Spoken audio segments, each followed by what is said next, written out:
मसीह खुदावंद में आज की सुबह आप सब पर सलामती हो। मैं पास्टर सुहेल जॉन एक बार फिर मॉर्निंग डिवोशन के साथ आप सबकी खिदमत में हाजिर हूँ। हम सीख रहे हैं खुदा हमारे ख्याल से बढ़कर मुहैया करता है।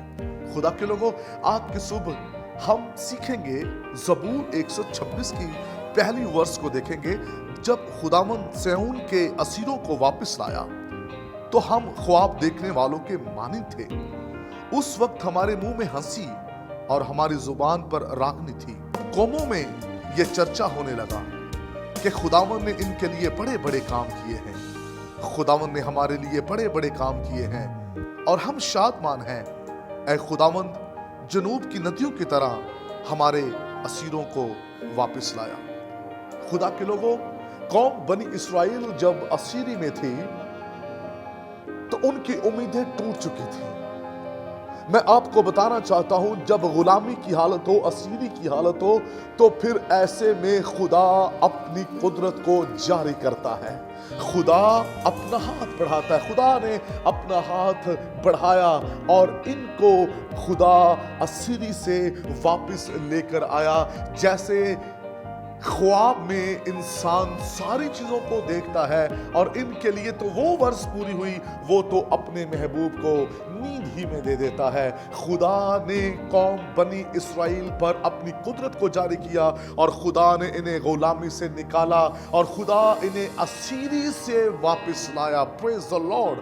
खुदा के लोगों, अगर आप किसी भी गुलामी के अंदर जिंदगी गुजार रहे हैं और आप ये समझ रहे हैं कि ये कैद मेरी जिंदगी का हिस्सा बन गई है, ये बीमारी मेरी जिंदगी का हिस्सा बन गई है, ये गुर्बत मेरी जिंदगी का हिस्सा बन गई है, तो फिर मैं आपको बताना चाहता हूं, आज सुबह खुदावंद आपको बहाल करने को है।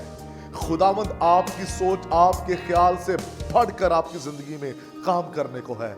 ना उम्मीद मत हो। खुदावंद ना उम्मीदी में से उम्मीद आपकी जिंदगियों में जारी करने को है। फक्त आपको उम्मीद रखना है। यायर के बारे में आप सब जानते हैं, जब वो यीशु के पास आया तो वो जो आसपास के लोग थे क्या कहने लगे, उस्ताद को तंग न कर, तेरी बेटी मर गई है। लोगों के पास नाउमीदी है, लोगों के पास आपके लिए कोई तसल्ली का पैगाम नहीं है। और ऐसे में जब सब कुछ खत्म हो जाए तो लोग कुछ भी नहीं कर सकते। और इसी तरह वो यायर से भी कह रहे थे, उस्ताद को तंग न कर। लेकिन याद रखिए, खुदावंद यीशु मसीह आपके ख्याल, आपकी सोचों से बढ़कर काम करने को है।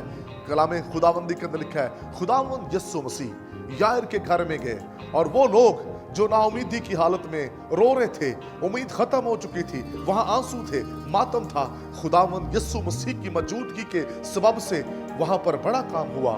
और वो बेटी जो मर चुकी थी, यीशु मसीह के कहने से वो जी उठी। Praise the Lord. क्योंकि यीशु मसीह इख्तियार वाला है, यीशु कुदरत वाला है और जिसको यीशु हुक्म दे वो जिंदा हो जाता है। खुदा के लोगों, यहाँ पर यायर को जिंदा उम्मीद दी।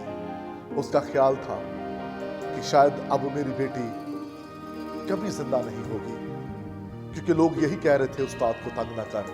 लेकिन ऐसे में खुदा ने उन तमाम लोगों और यायर की सोच से बढ़कर काम किया। Praise the Lord. जो चीजें डेड हो चुकी हैं आपकी, खुदावंद उनमें जान डालने को है। आइए अपना भरोसा यीशु पर रखें, वही बहाल करने की कुदरत रखता है। खुदा इस कलाम के वसीला से आपको बरकत दे। मेहरबान खुदा, मैं तेरी मिन्नत करता हूँ, आज सुबह के कलाम के वसीला से बहुत सी जिंदगियां बरकत पाए, यीशु के नाम में।